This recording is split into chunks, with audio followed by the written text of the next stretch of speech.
with migrants, more broadly homelessness, we have the Hope Count tonight. I know you're helping kick that off. Yep. 10:30 or so.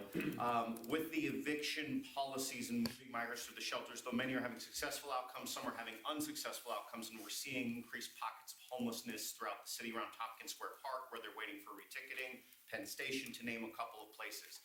Is there a broad expectation the street homeless count will increase after tonight? I know it takes a minute to compile the numbers. And what sort of signal might that send to the feds? And is there hope that will eventually lead to more money? You know, and I said this for those of you who have covered this, I've said this a couple of months ago. The visualization of this crisis is going to become aware for New Yorkers. We stated we were out of room. We were out of room, and the cost of doing this was just too, it was a weight we could not continue to carry.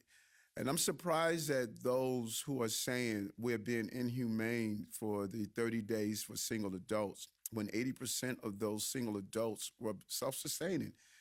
And so the question that we should really ask, are we saying that we should have kept the 168,000 that traveled through our system? Should we have kept them?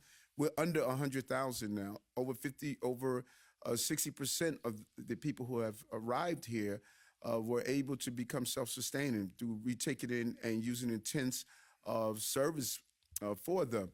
And so there's like this strange mix of communications. People saying it's inhumane to tell people you have a limited amount of time you're going to be here, but we shouldn't build another shelter system. If we would have stated, you can stay here as long as you want, where taxpayers are going to pay for your food, your clothing, your lifestyle for as long as you want.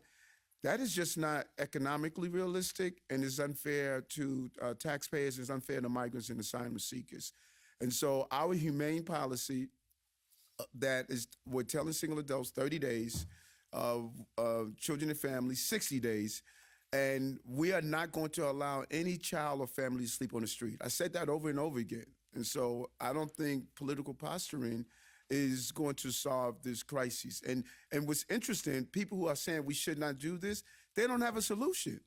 Our solution is working, so they don't have a solution, but they're saying we're being inhumane when we don't have children and families sleep on the streets.